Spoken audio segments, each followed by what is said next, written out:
Que Dieu vous bénisse au nom merveilleux de notre Seigneur et Sauveur Jésus-Christ.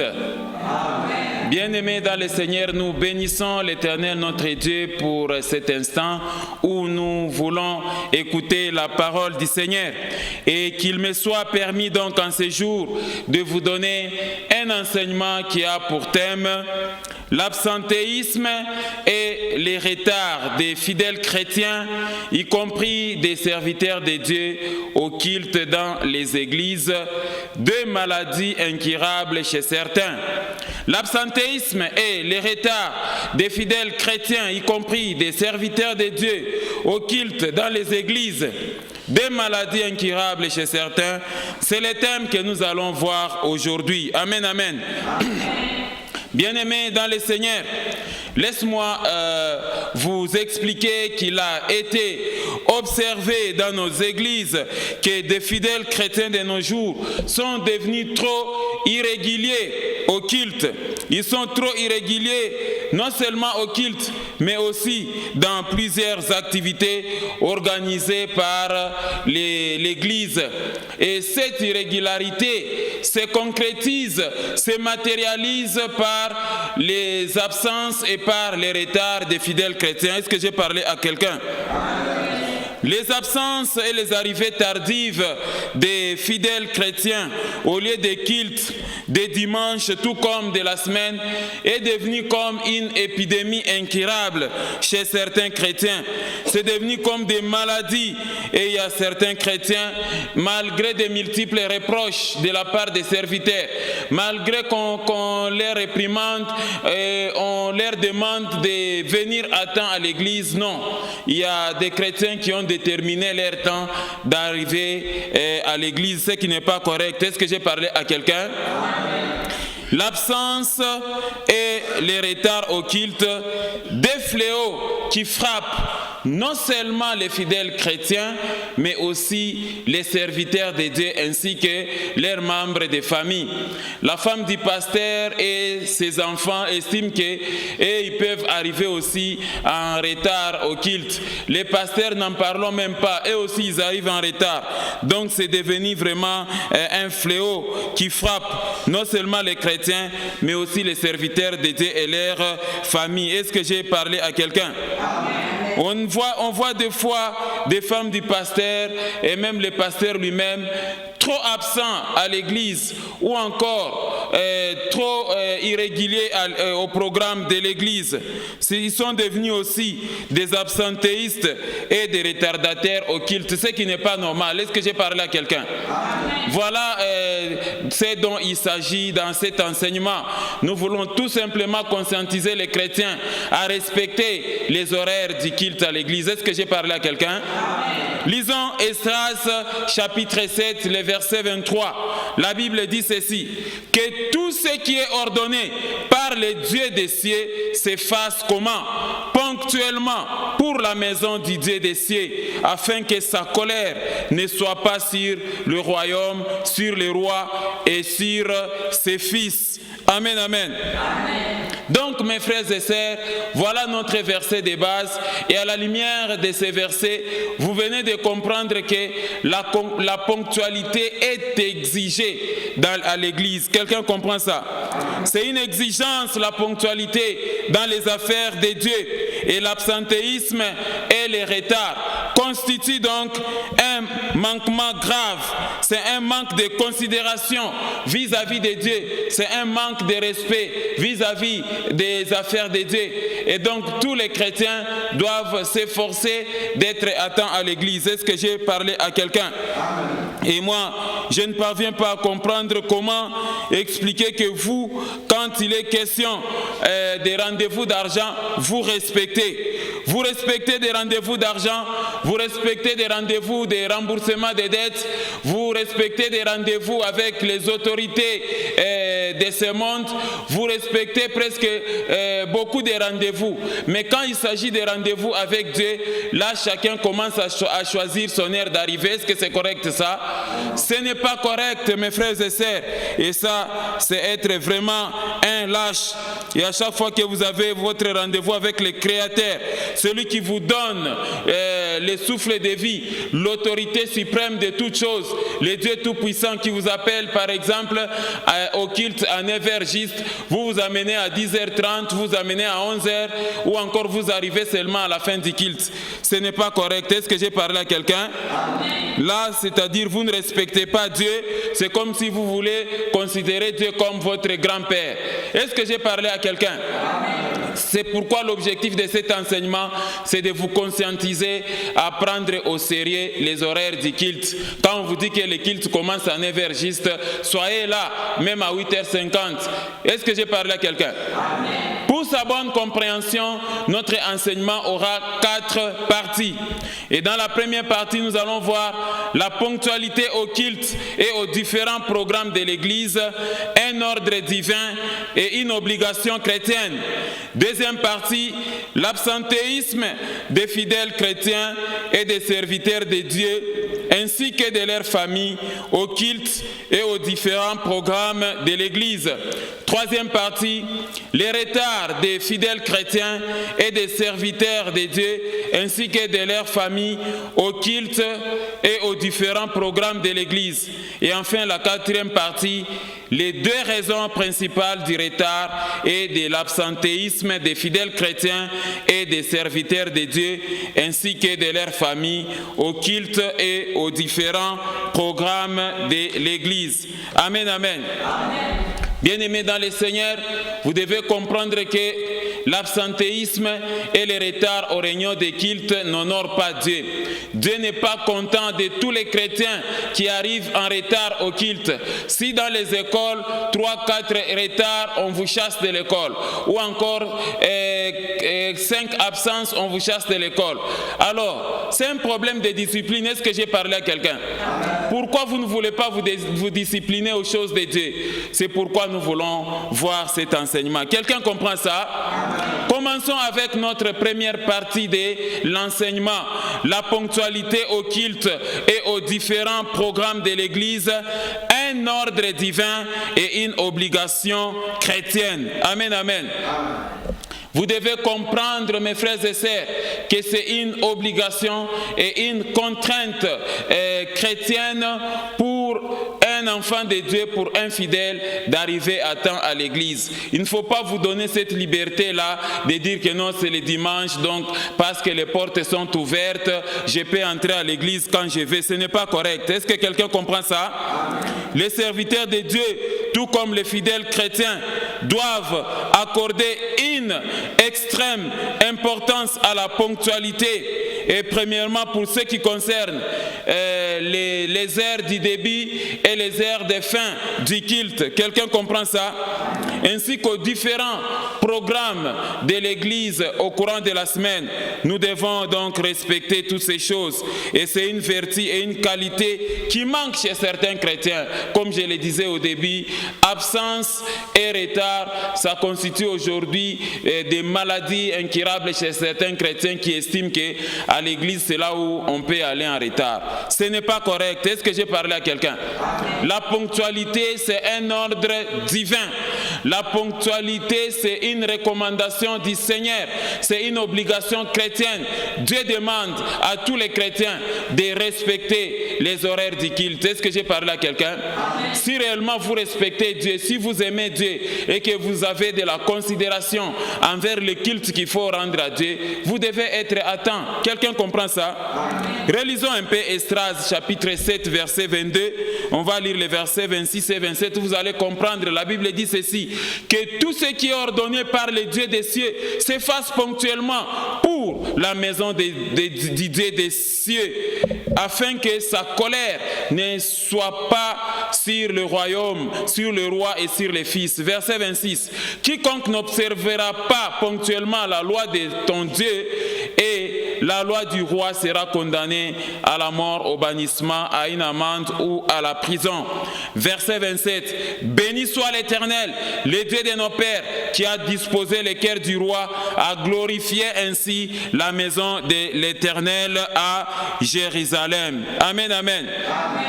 Le verset 28 est très clair, mes frères. On parle de la glorification de la maison de l'Éternel. Si réellement vous glorifiez la maison de l'Éternel, vous devez être présent à l'église. Est-ce que j'ai parlé à quelqu'un? Glorifiez Dieu et glorifiez sa maison. Prenez soin d'être ponctuel. C'est un ordre divin. C'est un ordre qui est donné par l'Éternel, que vous devez être là au début du culte. Et même 10 minutes avant. Pourquoi pas 5 minutes avant? Pourquoi pas 10 minutes avant? Vous aimez toujours arriver en retard à l'église. Ce n'est pas correct. Amen, amen. Vous devez avoir un cœur qui glorifie Dieu, un cœur qui glorifie la maison de l'Éternel. Et cela signifie exécuter ponctuellement l'ordre qui est donné par l'Éternel notre Dieu, c'est-à-dire éviter les absences, éviter les arrivées tardives au lieu du culte. Est-ce que j'ai parlé à quelqu'un? Vous ne devez pas être ce chrétien-là, champion dans l'absentéisme dans les églises, champion dans les retards. Tous les jours, on vous reconnaît comme un chrétien qui arrive toujours en retard. Ce n'est pas correct. Est-ce que j'ai parlé à quelqu'un? Alors, Dieu nous demande la ponctualité. La ponctualité, c'est un devoir divin. C'est un ordre divin. C'est une obligation divine. Le Seigneur nous demande d'être ponctuel dans les réunions du culte. Que signifie ponctualité? J'aimerais que tu comprennes ça, mon frère, ma sœur. Le mot ponctualité, dérivé de ponctuel, emprunté au latin médiéval punctualis, relatif à un point, qui veut dire qui respecte les temps et les horaires, à point nommé, tomber à point, qui arrive à l'heure fixée, être à son début, qui fait à point nommé ce qu'il doit faire, sans retard ni négligence. Respect du temps convenu, soin, précision dans l'accomplissement de ses devoirs et obligations, qui accomplit scrupuleusement et avec exactitude les tâches, les obligations qui lui sont dévouées. Qualité d'une personne ponctuelle. Exactitude à faire certaines choses dans un temps précis, à point nommé, comme on se l'est proposé ou comme on l'a promis. Ponctualité signifie qui est exécuté point par point scrupuleusement, à point nommé, qui met beaucoup de soins, d'attention à un travail ou encore à une fonction. Amen, amen. Amen. Voilà la signification de la ponctualité. Donc, mes frères bien-aimés dans le Seigneur, implicitement, la Bible nous enseigne la ponctualité. Dieu veut que nous soyons ponctuels dans sa présence. Dieu veut que nous soyons toujours ponctuels. Et cela nous permettra d'avoir une bonne et meilleure appréhension du culte, une bonne et meilleure disposition d'esprit pour bien nous tenir devant Dieu. Est-ce que j'ai parlé à quelqu'un? Pour bien nous tenir, pour bien tenir convenablement le culte et pour bien recevoir la bénédiction de l'Éternel notre Dieu, nous devons être à temps dans les différentes réunions de l'Église. Quelqu'un comprend ça? Amen. La parole de Dieu donc nous enseigne ces choses, mes frères et sœurs, et je vais essayer un peu de vous faire lire quelques passages.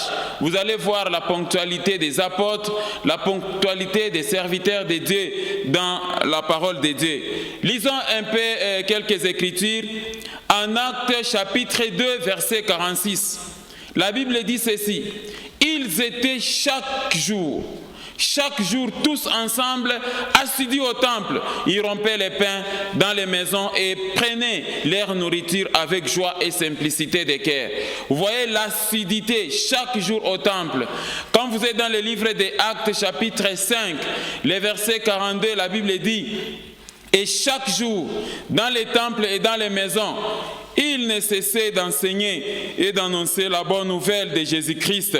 Chaque jour, ça voudrait dire ponctuellement.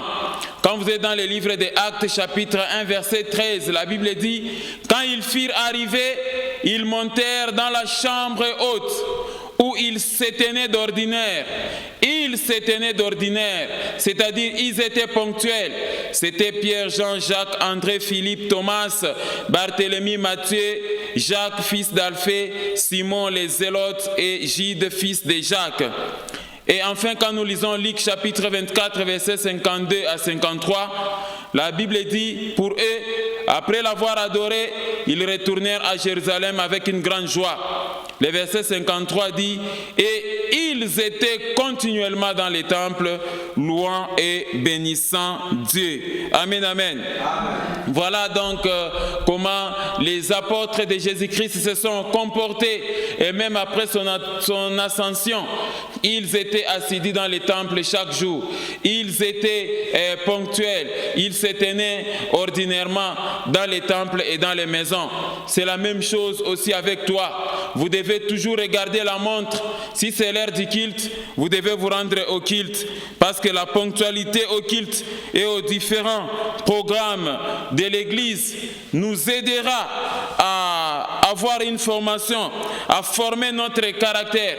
Mais si donc notre vie chrétienne, dans notre vie chrétienne, nous rejetons les principes de ponctualité, il sera difficile pour nous d'être au bon moment et au bon endroit. Est-ce que j'ai parlé à quelqu'un? Donc vous devez comprendre, mes frères et sœurs, qu'il y a un temps pour tout. Et vous devez savoir que le temps appartient à Dieu. Dieu, nous les qualifions de maîtres des temps et des circonstances. Les temps que Dieu te donne pour vivre ici-bas sur terre, vous ne devez pas tout confisquer. Il y a un temps pour Dieu. Est-ce que j'ai parlé à quelqu'un? Alors par rapport à la vie journalière, la Bible dit qu'il y a un temps pour tout.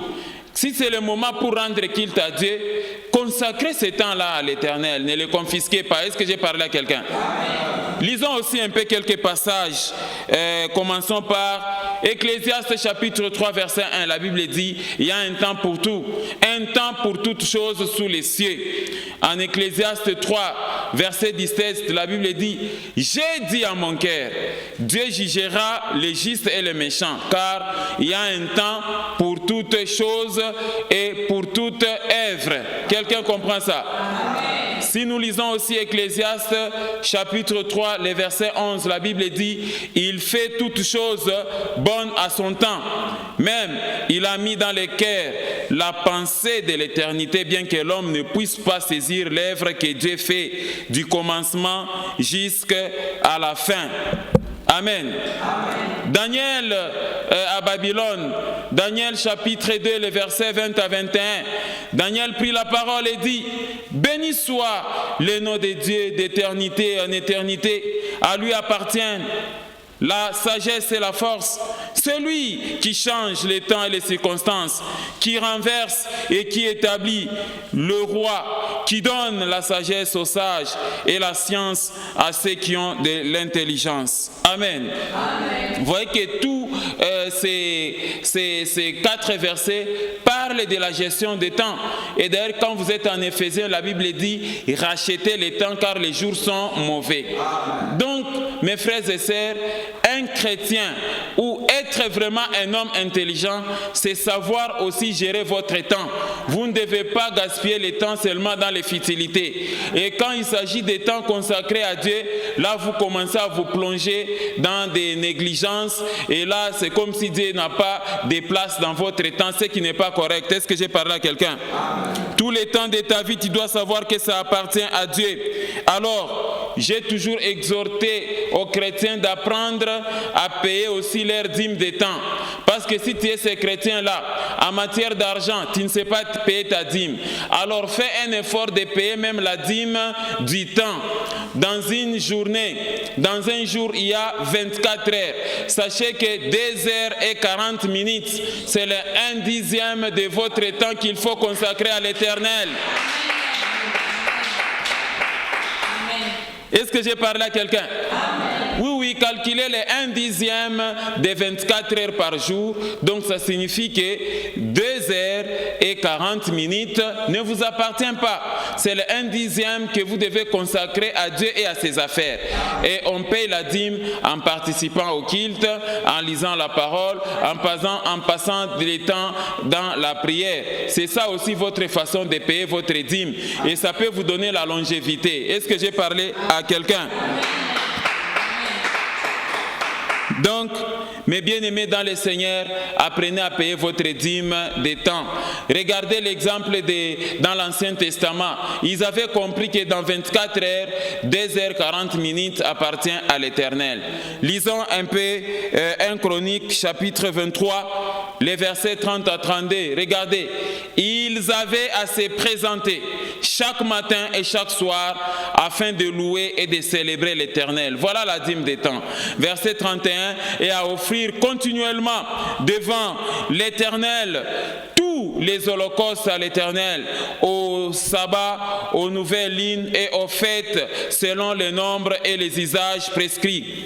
Ils donnaient leurs soins à la tente d'assignation au sanctuaire et aux fils d'Aaron, leurs frères, pour les services de la maison de l'Éternel. Amen, amen. Voilà comment il faut respecter Dieu.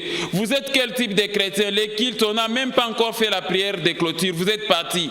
Il y a beaucoup de chrétiens qui ne terminent jamais les cultes. Vous avez par exemple un culte de 2h30 minutes ou encore de 3h. Pour vous, vous allez penser que non, voilà, on a beaucoup traîné. Et vous êtes là juste pour un peu de temps. Et après, on s'éclipse et on rentre à la maison alors que le culte n'est pas encore fini. Dans beaucoup des assemblées, on ne termine pas au grand complet. Il y a toujours des chrétiens qui abandonnent les cultes au milieu. Pendant que le culte est en train de se dérouler, vous décidez de rentrer à la maison. Ça, c'est un manque de respect envers Dieu. Et en cas de maladie, oh non, Dieu agit, Dieu qui guérit, tout ça. Et quand Dieu t'appelle à la ponctualité à son culte, vous ne voulez pas y aller. Vous ne voulez pas terminer les cultes. Et quand vous êtes même dans l'assemblée, vous ne rendez pas bien les cultes à Dieu. Est-ce que c'est normal ça? Non. Est-ce que j'ai parlé à quelqu'un? Donc mon frère, la ponctualité est exigée. Et pour terminer la première partie de mon enseignement, voilà ce que signifie la ponctualité.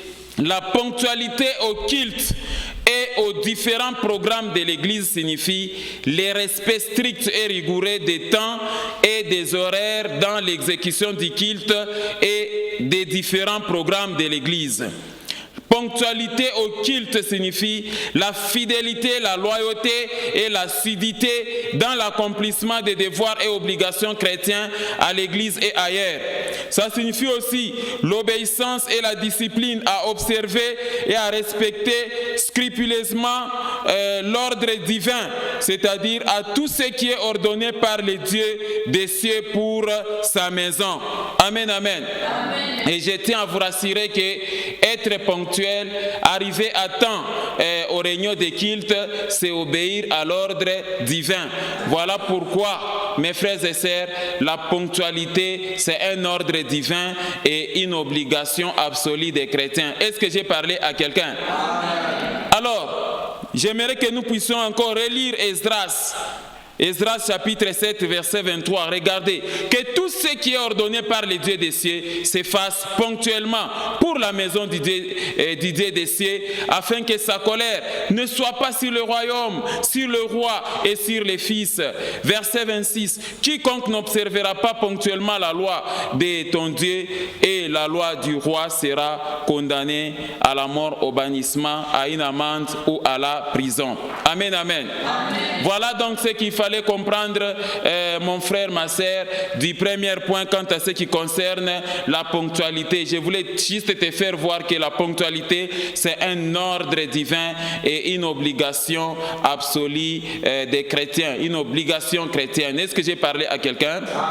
À présent, passons rapidement à notre deuxième point de l'enseignement, l'absentéisme des fidèles chrétiens et des serviteurs de Dieu ainsi que de leurs familles au culte et aux différents programmes de l'Église. Amen, amen. Amen.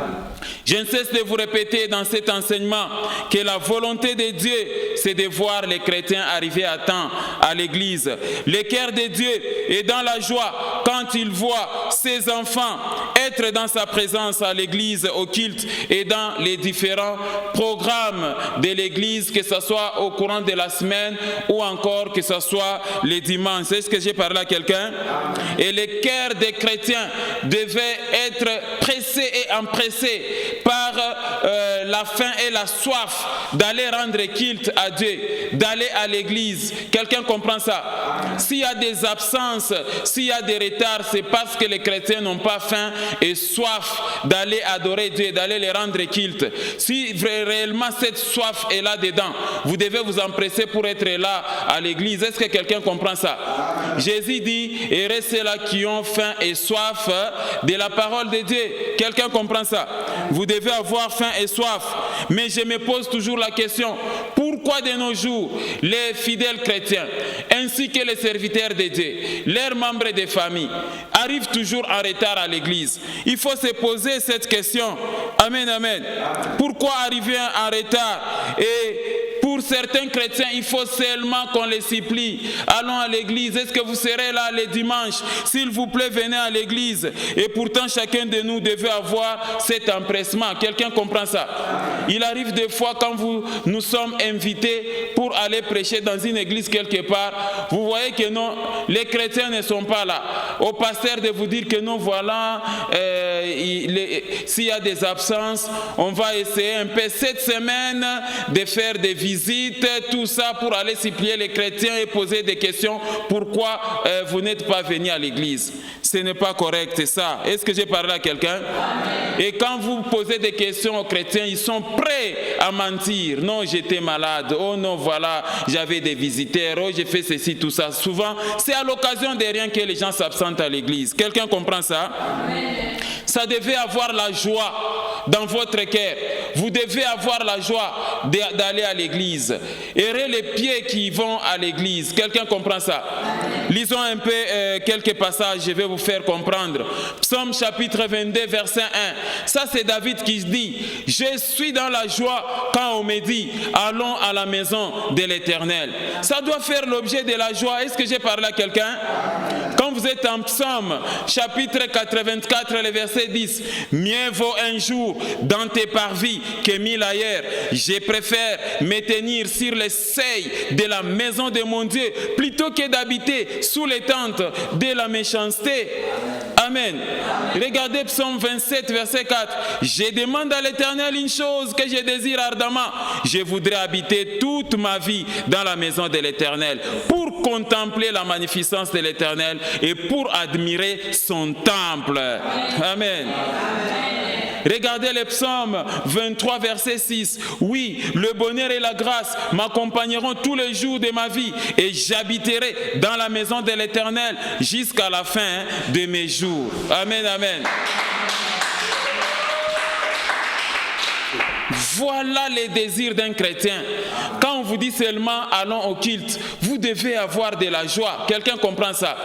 Vous devez avoir la joie d'être dans les temples et dans la présence de Dieu. Parce que c'est dans la présence de Dieu qu'il y a la grâce. C'est dans la présence de Dieu qu'il y a la délivrance. Et il y a certains chrétiens, si c'est seulement les dimanches, pourquoi aller au culte? Vous commencez même à vous fâcher. Il faut que les parents insistent dans la maison. Les enfants préfèrent dormir les dimanches même jusqu'à 9h. Ce n'est pas correct. Est-ce que j'ai parlé à quelqu'un?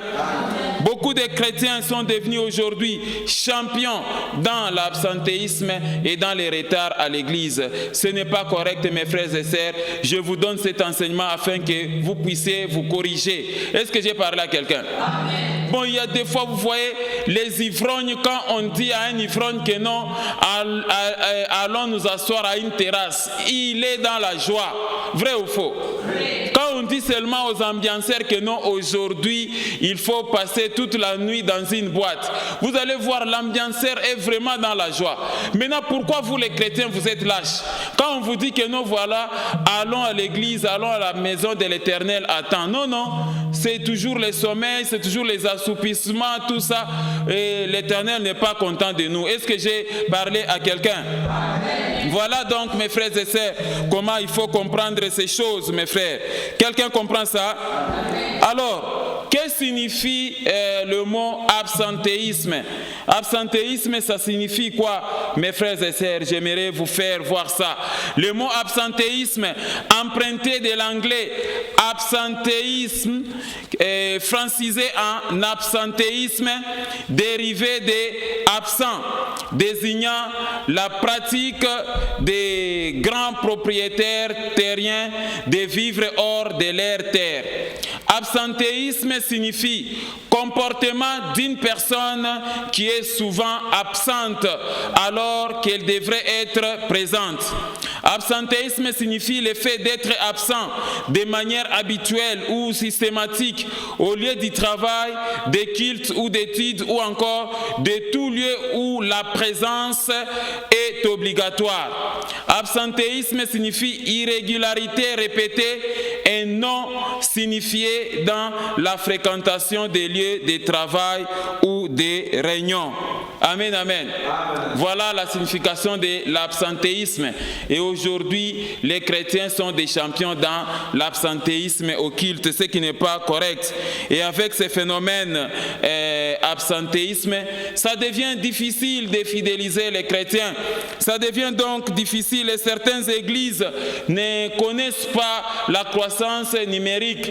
On a affaire aujourd'hui à des chrétiens migratoires. Aujourd'hui, il est dans telle église, demain il est dans l'autre église, le lendemain le voilà dans un ministère de combat et ils sont en train de vagabonder les différentes églises et finalement quand vous posez la question à quelqu'un, quelle est votre église d'attache, il ne sait pas vous expliquer. Est-ce que j'ai parlé à quelqu'un? Il n'y a pas de problème, on peut vous inviter partout là où le nom de Jésus-Christ est cité, il n'y a pas de problème. Mais un chrétien doit toujours avoir une église d'attache. Amen, amen. Et on s'est dit, mais pourquoi les gens sont devenus comme des oiseaux migratoires dans les églises? C'est souvent les gaffes, surtout dans le monde des musiciens chrétiens. Il arrive quelque part, il a engrossé, il prend fuite pour aller apparaître dans une autre église comme nouveau adhérent. Il va encore là-bas, dès qu'il a commis des gaffes, il se déplace encore pour aller dans une autre église. Évitez ce comportement-là, on ne s'amuse pas avec la maison de l'Éternel. Est-ce que j'ai parlé à quelqu'un? La maison de l'Éternel, l'église de Dieu, il faut respecter cette institution parce que c'est là que Dieu envoie des bénédictions. Est-ce que j'ai parlé à quelqu'un? Lisons un peu Psaume 133, versets 1 à 3. Vous allez comprendre quelque chose. La Bible dit ceci dans le livre des Psaumes, chapitre 133. Voici, oh, qu'il est agréable, qu'il est doux pour des frères de demeurer ensemble. C'est comme l'huile précieuse qui répandit sur la tête, descend sur la barbe d'Aaron, qui descend sur les bords de ses vêtements. C'est comme la rosée de l'Hermon, qui descend sur les montagnes de Sion, car c'est là que l'Éternel envoie des bénédictions, la vie pour l'éternité. Amen, amen. Donc il est important, mes frères et sœurs, d'avoir une église d'attache. Il est important de communier ensemble avec les frères dans la maisonnée. Il est vraiment important de vous rassembler pour rendre culte à Dieu avec hardiesse et avec zèle. Et surtout, soyez à temps dans les assemblées. Appartenir à une église locale, c'est la volonté parfaite de Dieu. Appartenir à une communauté, c'est la volonté parfaite de Dieu. Et donc, vous devez avoir besoin d'être ensemble afin de recevoir aussi le soutien de l'Église, la foi commune, afin de prier les uns pour les autres. Est-ce que j'ai parlé à quelqu'un? Nous devons persévérer ensemble et nous devons faire de la fréquentation de l'Église une profession. C'est-à-dire, vous devez vraiment être au culte. Du lundi jusqu'à dimanche, quand vous vous absentez à l'Église, 1 mois, 2 mois, non, ce n'est pas correct. Est-ce que j'ai parlé à quelqu'un? C'est exactement comme une petite gazelle qui s'est isolée de la troupe. Vous êtes exposé à des prédateurs. Est-ce que j'ai parlé à quelqu'un? Lisons un peu Hébreux chapitre 10, les versets 35 à 39. Vous allez comprendre quelque chose. La Bible dit ceci: n'abandonnez donc pas votre assurance à laquelle est attachée une grande rémunération, car vous avez besoin de persévérance. C'est ça, vous avez besoin de l'Église. Vous avez besoin de persévérance afin qu'après avoir accompli la volonté de Dieu, vous obteniez ce qui vous est promis. 37.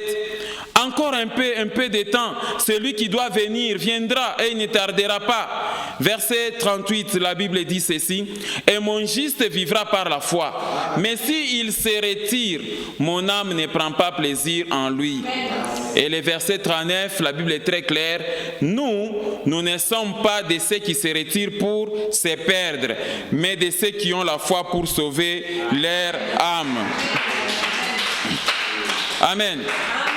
Donc, il ne faut jamais se retirer de l'Église sans motif. Il ne faut jamais être un déserteur de l'Église sans motif valable. Est-ce que j'ai parlé à quelqu'un? Vous devez persévérer et ne restez jamais longtemps sans église d'attache. Une année, vous posez la question, vous priez où? Je ne prie pas parce que je suis déçu par les serviteurs de Dieu. Je suis déçu par tout ce qui se passe dans les églises. Alors, mon frère, ma sœur, toutefois, restez aussi à la maison comme ça, c'est pas bien. Priez pour que Dieu puisse te donner une orientation et que Dieu puisse te donner une bonne église. Alors, vous, les serviteurs de Dieu aussi, qui découragez les enfants de Dieu à cause de vos gaffes, à cause de vos cupidités, les appels de fonds intensifs, tout ça, des enfants de Dieu qui préfèrent rester à la maison à cause de vous, vous rendrez compte à l'Éternel. Est-ce que j'ai parlé à quelqu'un? Évitez donc d'observer les absences prolongées sans communier avec les frères dans la maisonnée, dans l'église. Est-ce que j'ai parlé à quelqu'un? Alors j'aimerais aussi par la même occasion vous expliquer le mot absent. Le mot absent, c'est que ça signifie. Le mot absent ou encore être absent, de deux mots grecs. On a le mot apousia qui signifie absent, être absent. Vous avez aussi le mot apéimi qui veut dire être absent, éloigné, partir, absence, départ. Donc absence signifie le fait pour quelqu'un, pour quelque chose, de ne pas se trouver à l'endroit où on s'attend à ce qu'il soit. Temps pendant lequel quelqu'un est absent de ces lieux. Le fait pour quelqu'un ou quelque chose de ne pas exister ou de manquer. Fait de n'être pas dans un lieu où l'on pourrait être. Le fait pour quelqu'un de ne pas se rendre là où il est censé se rendre. De ne pas participer à toute activité à laquelle il est tenu d'assister. Perte momentanée de la mémoire, moment d'inattention ou encore état de celui dont l'existence est incertaine du fait de sa disparition et du manque de nouvelles pendant un temps bien déterminé. Amen, amen. Amen. Voilà, absent. Donc c'est un peu ça. Alors mes frères et sœurs, nous devons nous efforcer d'être toujours présents à l'église parce que l'absentéisme, ce n'est pas une bonne chose. Est-ce que j'ai parlé à quelqu'un? Et vous les frères, effectivement, les évangélistes, vous avez la responsabilité de visiter les chrétiens. Une fois vous avez remarqué une absence prolongée, vous devez un peu vous enquérir de la situation et savoir qu'est-ce qui ne va pas. Quelqu'un comprend ça? Ce n'est pas bien donc de manquer les cultes. Et aujourd'hui, c'est devenu une habitude de certains fidèles. Et quand vous le voyez peut-être venir au culte, c'est qu'il a un problème d'argent. Amen, amen. Beaucoup de chrétiens, quand vous les voyez venir au culte, c'est des fois, il veut demander l'argent au pasteur ou encore il a un rendez-vous particulier avec un membre de l'église qui lui a promis l'argent et là, on vient à l'église. Là, dans ce cas-là, on ne vient pas chercher les salut. Quelqu'un comprend ça? L'église buissonnière caractérise aujourd'hui certains chrétiens. C'est vrai, Jésus-Christ a connu aussi la même situation. Les gens qui les suivaient, non pas pour les salir, mais à cause tout simplement des pains parce qu'ils avaient mangé, ils étaient rassasiés. Et quand Jésus-Christ tente de les expliquer la parole de Dieu pour dire, si vous me suivez, c'est pour que vous puissiez croire en moi et avoir le salut éternel. Automatiquement, ils se sont retirés. Amen, amen. Lisons un peu Jean chapitre 6, les versets 22 à 30. La Bible dit ceci. La foule qui était restée de l'autre côté de la mer avait remarqué qu'il ne se trouvait là qu'une seule barque et que Jésus n'était pas monté dans cette barque avec ses disciples, mais qu'ils étaient partis seuls. Verset 23. Le lendemain, comme d'autres barques étaient arrivées de Tibériade près du lieu où ils avaient mangé les pains après que le Seigneur y rendit grâce. Verset 24. Les gens de la foule, ayant vu que ni Jésus ni ses disciples n'étaient là, montèrent eux-mêmes dans ces barques et allèrent à Capernaum à la recherche de Jésus. Mais vous cherchez Jésus pourquoi? Pour le salut ou bien parce que vous avez mangé les pains? Verset 25. Et l'ayant trouvé au-delà de la mer, ils lui dirent: Rabbi, quand es-tu venu ici? Jésus leur répondit: en vérité, je vous le dis, vous me cherchez non parce que vous avez vu les miracles, mais parce que vous avez mangé les pains et que vous avez été rassasiés.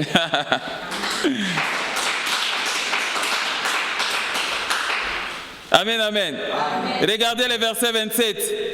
Le verset 27 dit ceci: Travaillez non pour la nourriture qui périt, mais pour celle qui subsiste, pour la vie éternelle, et que le Fils de l'homme vous donnera, car celui qu'est le Père que Dieu a marqué de son sceau. Ils lui dirent: que devons-nous faire pour faire les œuvres de Dieu? Bonne question, n'est-ce pas? Yes. Jésus leur répondit: l'œuvre de Dieu, c'est que vous croyez en celui qui l'a envoyé. Regardez le verset 30. Quel miracle fais-tu donc, lui dirent-ils, afin que nous le voyions et que nous croyions en toi? Que fais-tu? Amen, amen. Il demande encore le miracle ici, alors qu'il n'y a pas longtemps, de l'autre côté de Tibériade, Jésus a multiplié les pains. Vous avez mangé, vous êtes rassasiés. Vous le suivez encore, il dit non, croyez en moi. Il dit non, quel miracle fais-tu pour que nous te croyions?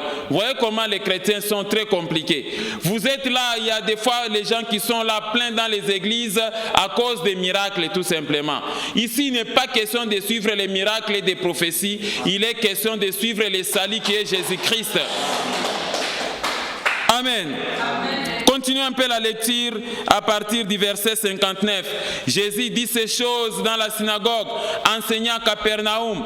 Plusieurs de ses disciples, après l'avoir entendu dire cette parole et dire: qui peut l'écouter? Verset suivant. Jésus, sachant en lui-même que ses disciples murmuraient à ce sujet, leur dit: cela vous scandalise-t-il? Et si vous voyez le Fils de l'homme monter où il était auparavant, c'est l'esprit qui vivifie, la chair ne sert de rien. Les paroles que je vous donne, que je vous ai dit, sont esprit et vie. Verset suivant. Mais il n'en est parmi vous quelques-uns qui ne croient point, car Jésus savait dès le commencement qui étaient ceux qui ne croyaient point et qui était celui qui les livrait.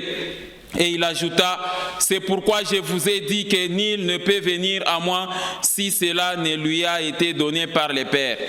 Verset 66. Dès ce moment, plusieurs de ses disciples se retirèrent et ils n'allaient plus avec lui. Vous voyez, quand vous cherchez les pains, vous désertez. Verset suivant.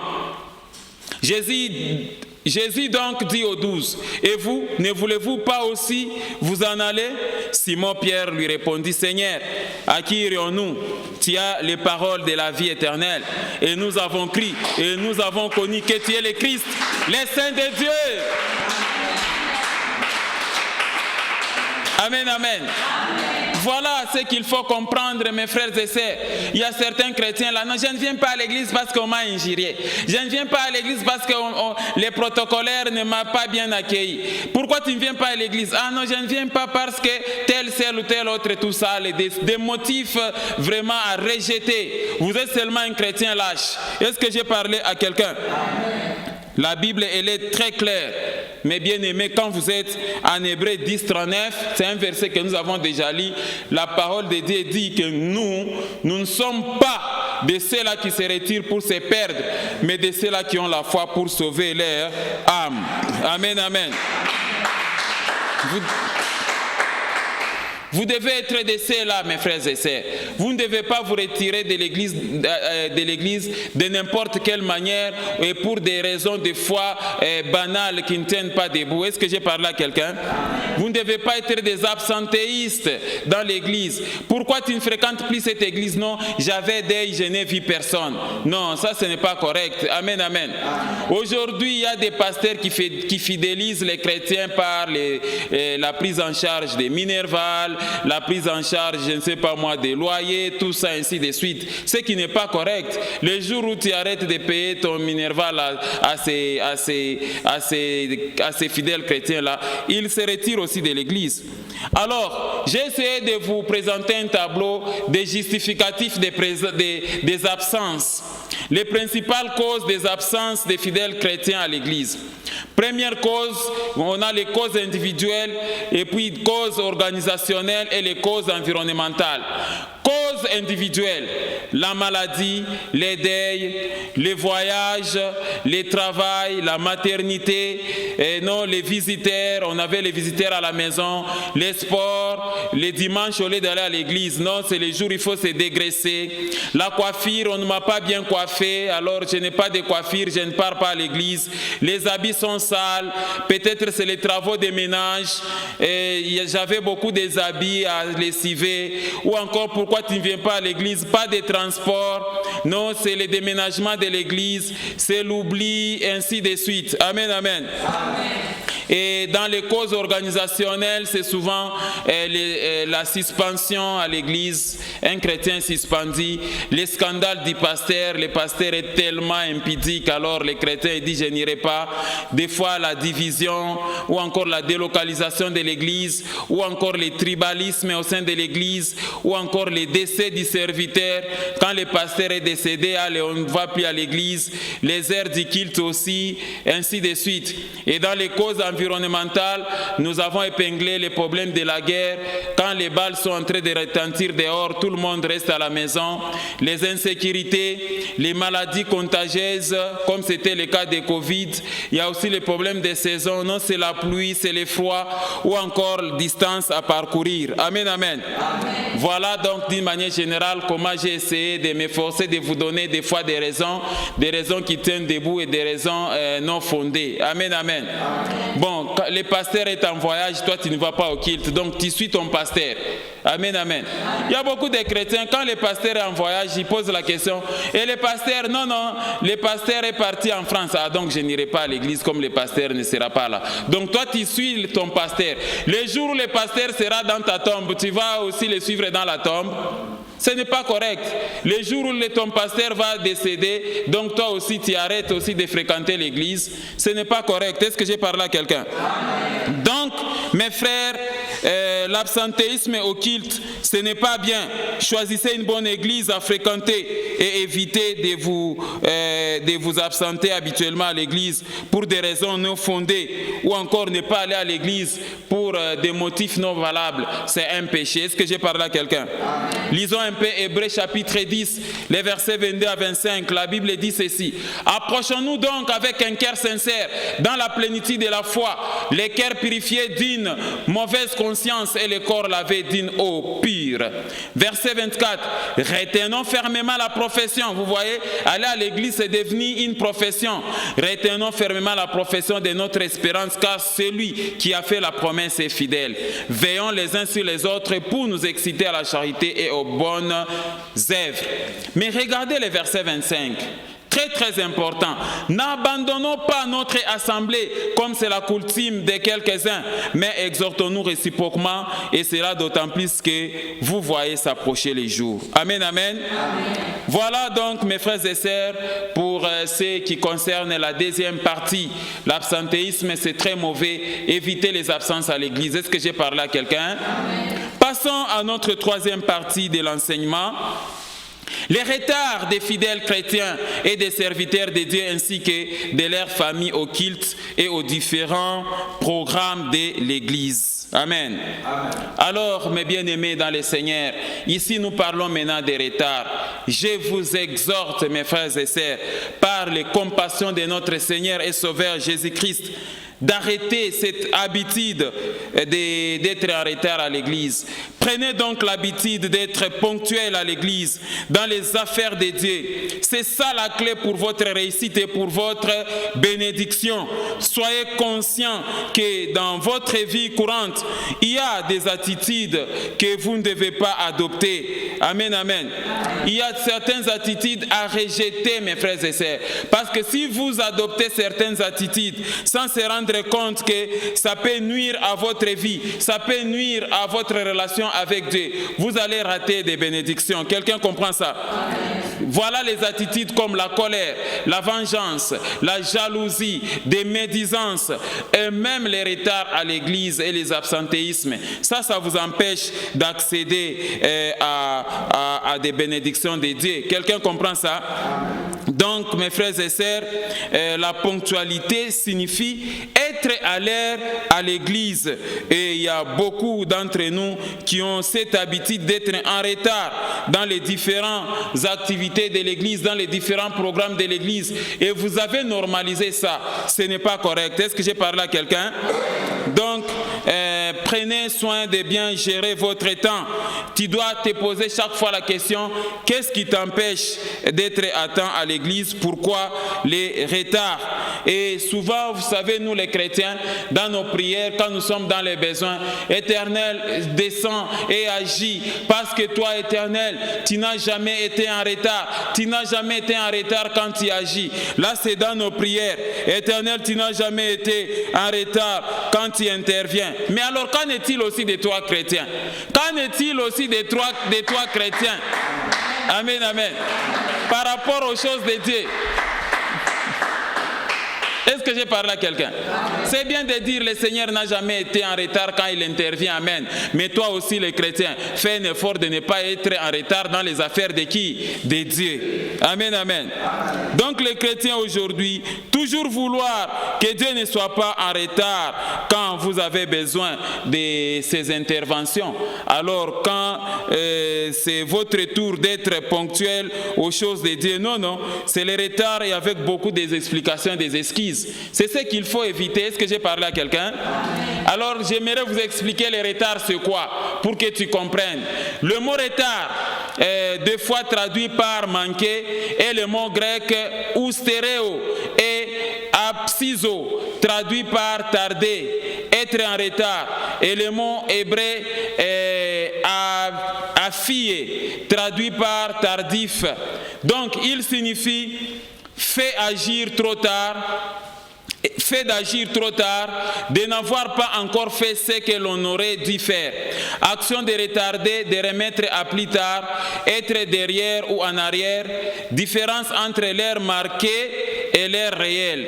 L'effet de survenir, d'arriver après le moment attendu, après l'heure ou le moment fixé, venir en retard ou trop tardivement, être venu trop tard, manquer, être dans le besoin, souffrir d'un besoin, être dépourvu, être privé, être inférieur, être dans la disette. Amen, amen.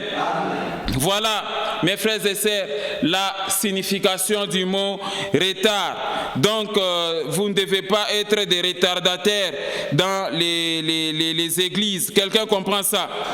Et je me demande pourquoi les chrétiens arrivent en retard à l'église. Parce qu'il n'y a pas de règlement d'ordre intérieur.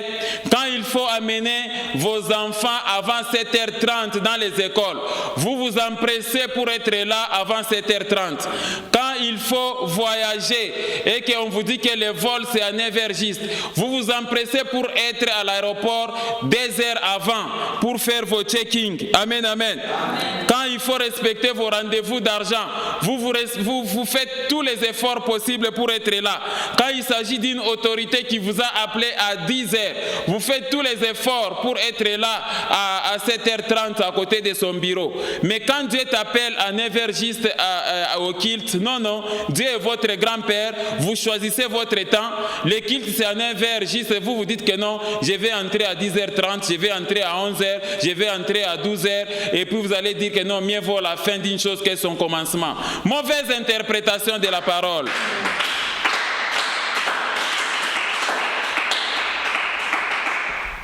Amen. Donc quand il s'agit des rendez-vous de l'église, non, chacun a l'heure. Lisons un peu Genèse chapitre 24, verset 56. Il leur répondit, ne me retardez pas puisque l'Éternel a fait réussir mon voyage. Laissez-moi partir et que j'aille vers mon Seigneur. Amen, amen. Donc vous qui allez à l'église en groupe, il faut dire aux mamans, ne me retardez pas. Vous les mamans avec les maquillages là, il faut dire à maman, ne me retardez pas. Amen, amen. Laisse-moi vous dire, mes frères, que le cœur de Dieu se réjouit quand il voit son peuple venir à temps à l'église. Amen. Quand il voit le cœur de ses enfants se presser et s'empresser pour aller à l'église, pour venir l'adorer, Dieu le Père court à notre rencontre au lieu de rendez-vous. Et donc, si on dit le dimanche, le culte c'est à 9h, fais un effort donc d'être là à l'heure au rendez-vous de l'Éternel. C'est ça, être au bon endroit et au bon moment. Est-ce que j'ai parlé à quelqu'un? Lisons un peu Ecclésiaste chapitre 3, le verset 11. La Bible dit ceci. Il fait toutes choses bonnes à son temps. Et même il a mis dans leur cœur la pensée de l'éternité, bien que l'homme ne puisse pas saisir l'œuvre que Dieu a faite du commencement jusqu'à la fin. Amen, amen. Voilà, l'Église a donc de la joie d'adorer en ayant moins de distractions causées par des gens qui viennent s'insérer dans la foule en retard. Des fois, les gens sont en train d'adorer et puis vous entrez là avec des hauts talons, tout ça. Au lieu que les gens soient attentionnés à l'adoration, ils sont attentionnés d'abord à toi qui entre. Est-ce que c'est correct ça? Là, c'est déranger le climat du culte. Amen. Passons à notre dernière partie de l'enseignement, les principales causes du retard et de l'absentéisme des fidèles chrétiens et des serviteurs de Dieu, ainsi que de leurs familles, au culte et aux différents programmes de l'Église. Amen, amen. Bien-aimés dans le Seigneur, laisse-moi vous dire qu'il existe plusieurs raisons, plusieurs causes qui font qu'il y ait des absentéismes, des retards des fidèles chrétiens et des serviteurs de Dieu, ainsi que de leurs familles au programme du culte. Amen. Il existe plusieurs motifs, mais néanmoins, dans cet enseignement, nous allons essayer de vous donner seulement des raisons principales.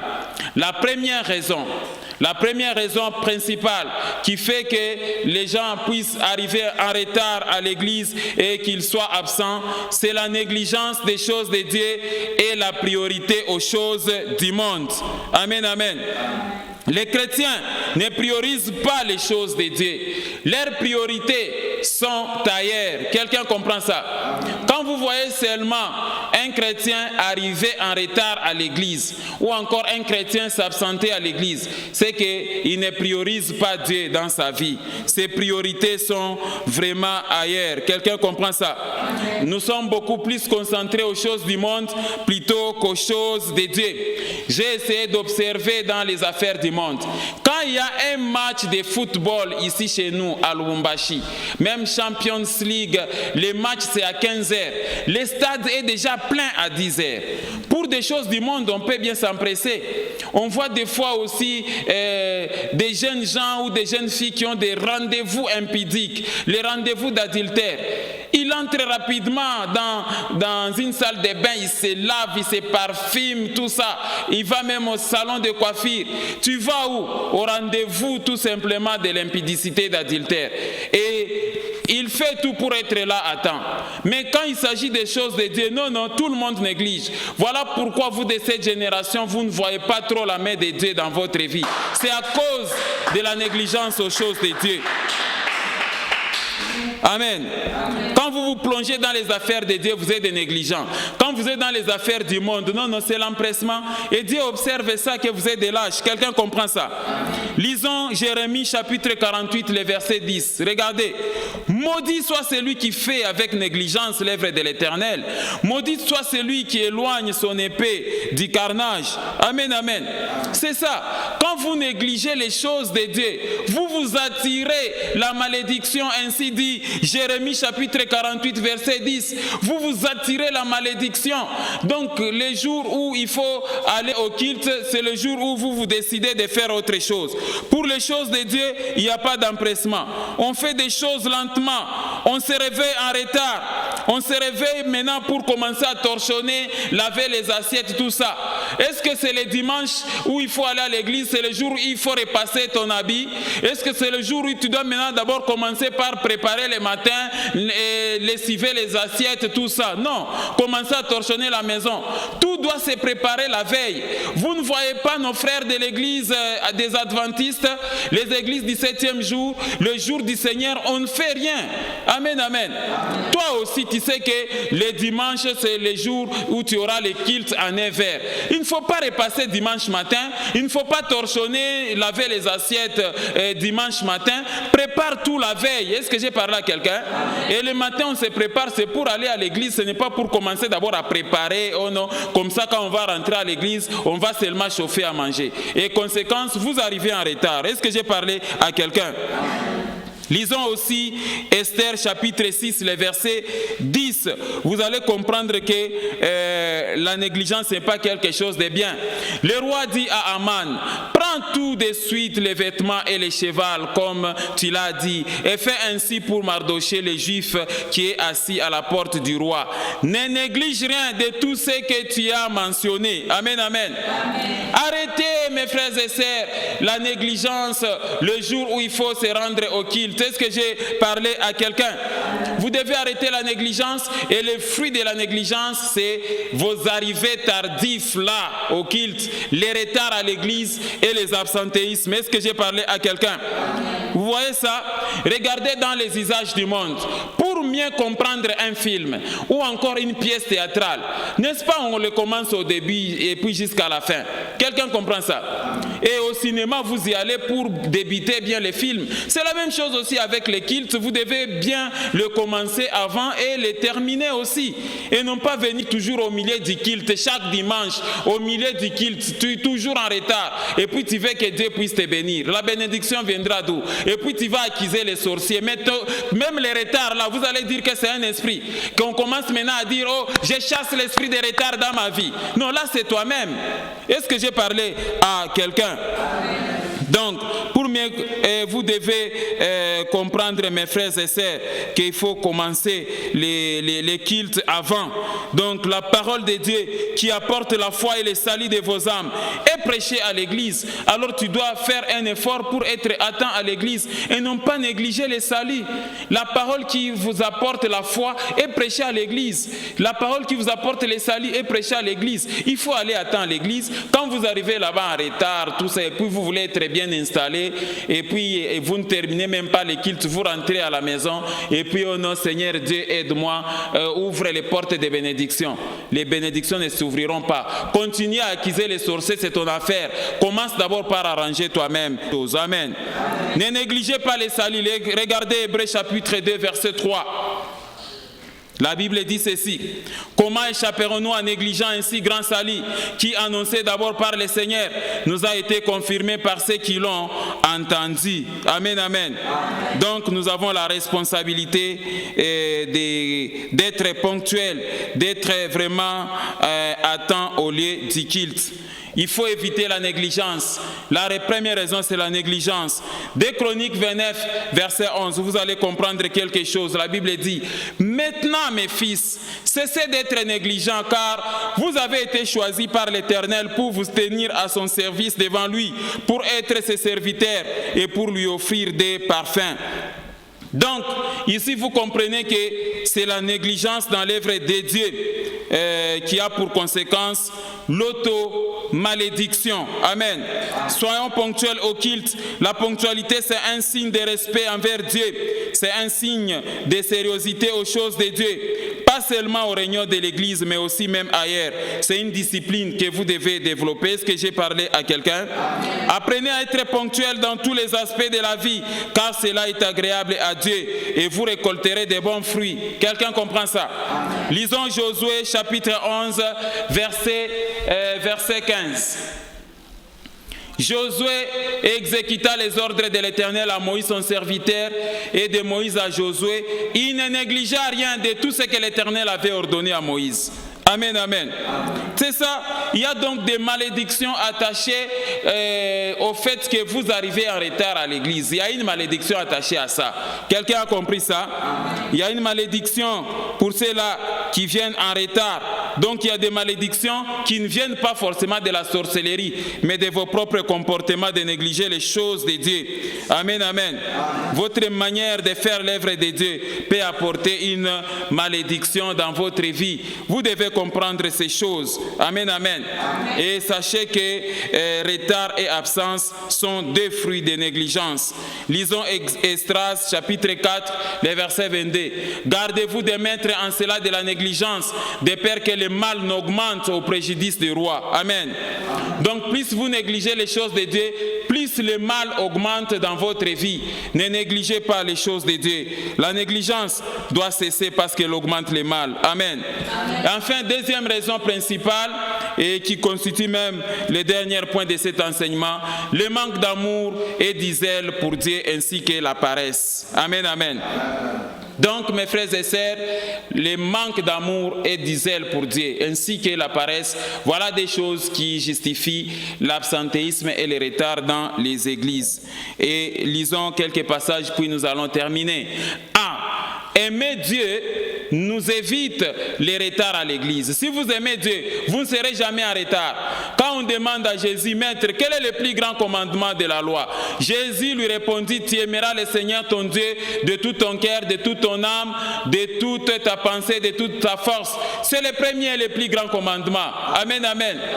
Donc chaque dimanche, mes frères et sœurs, vous devez déployer la force physique et spirituelle pour être à temps à l'église. Il ne faut pas donner droit au sommeil. Le sommeil ne doit pas vous vaincre. Le culte, c'est à 9h. Réveillez-vous à temps et allez à l'église. Est-ce que j'ai parlé à quelqu'un?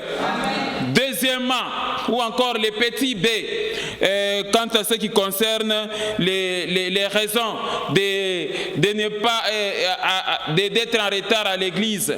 Qu'est-ce qui peut vous éviter les retards? Mettre Dieu et ses affaires en première position nous évite les retards. C'est comme ça Matthieu 6,33 dit, cherchez premièrement le royaume et la justice de Dieu et toutes ces choses vous seront données par-dessus. Amen, amen. Oui, vous devez éviter les retards. Et si réellement, quand vous vous réveillez le matin, la priorité dans votre tête, c'est Dieu et que c'est le culte, vous n'allez pas dormir. Amen, amen. Même quelqu'un qui voyage, par exemple, demain à 9h, il ne dort pas. Il regarde l'heure à tout moment. C'est cet empressement que vous devez avoir aussi pour l'église. La bénédiction est attachée à ça. Est-ce que j'ai parlé à quelqu'un? Et enfin, mes frères et sœurs, c'est les zèles pour Dieu. Avoir les zèles pour Dieu et l'empressement pour les choses de Dieu. Avoir les zèles pour Dieu et l'empressement pour les choses de Dieu, ça nous évite aussi les retards. Est-ce que j'ai parlé à quelqu'un? Lisons un peu des passages. Donc nous devons éviter la paresse. Romains 12, 11. Et il disait le nom de la paresse, soyez fervents d'esprit, servez le Seigneur. Apocalypse 3, 19. Moi, je reprends et je châtie tous ceux que j'aime. Et donc disait et répands-toi. Amen, amen. Voilà donc mes frères et sœurs pour ce qui est de l'enseignement. Je ne peux que vous donner une seule recommandation. Et la recommandation est dans notre verset de base qui est Esdras chapitre 7, le verset 23, que tout ce qui est ordonné par le Dieu des cieux se fasse ponctuellement pour la maison du Dieu des cieux, afin que sa colère ne soit pas sur le royaume, sur le roi et sur les fils et sur ses fils. Est-ce que j'ai parlé à quelqu'un? Voilà donc l'enseignement, mes frères.